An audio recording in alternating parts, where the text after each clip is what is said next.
Pada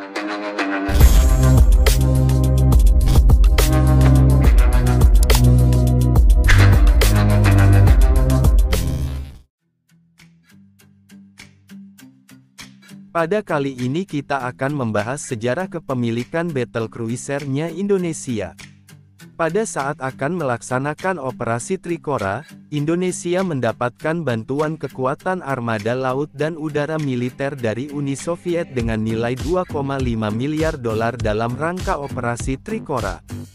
Saat itu, kekuatan militer Indonesia menjadi yang terkuat di seluruh belahan bumi selatan, menandingi Australia. Kekuatan utama Indonesia adalah salah satu kapal perang terbesar dan tercepat di dunia buatan Soviet dari kelas Sverdlov. Kapal perang itu memiliki 12 meriam raksasa kaliber 6 inci. Setelah tiba di Indonesia, kapal ini berganti nama menjadi KRI Irian.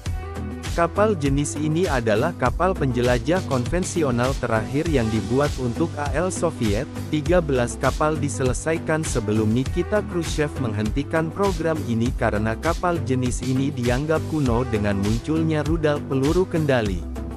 Kapal ini adalah versi pengembangan dari penjelajah kelas Chapayev. Irian sebenarnya adalah kapal penjelajah Otsonikis dari armada Baltik AL Soviet yang dibeli oleh pemerintah Indonesia pada tahun 1962. Saat itu KRI Irian merupakan kapal terbesar di belahan bumi selatan. Kapal ini digunakan secara aktif dalam operasi Trikora untuk persiapan merebut Irian Barat.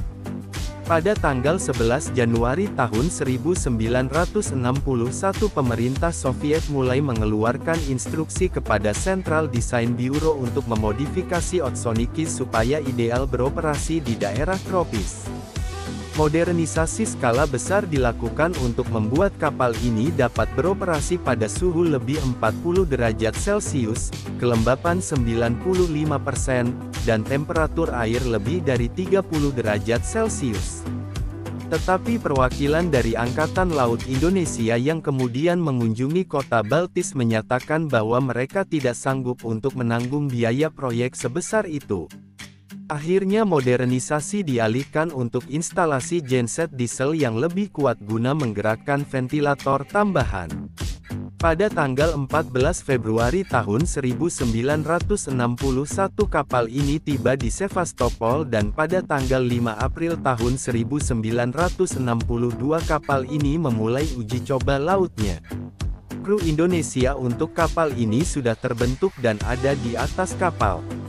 Kapal datang ke Surabaya pada tanggal 5 Agustus tahun 1962 dan dinyatakan keluar dari kedinasan AL Soviet pada tanggal 24 Januari tahun 1963. Dalam sejarah militer Soviet, tidak pernah Uni Soviet menjual kapal dengan bobot seberat ini kepada negara lain kecuali kepada Indonesia. ALRI yang belum pernah mempunyai armada sendiri sebelumnya, belajar untuk mengoperasikan kapal-kapal canggih dan mahal ini dengan cara trial and error.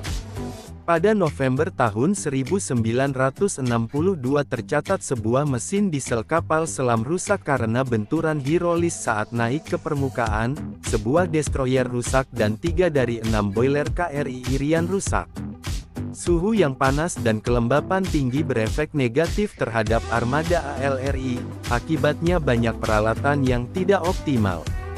Di sisi lain kehadiran kapal ini memberikan efek psikologis bagi kapal perang AL Belanda terutama kapal induk Belanda Karel Doorman, membuat AL Belanda secara drastis mengurangi kehadirannya di perairan Irian Barat.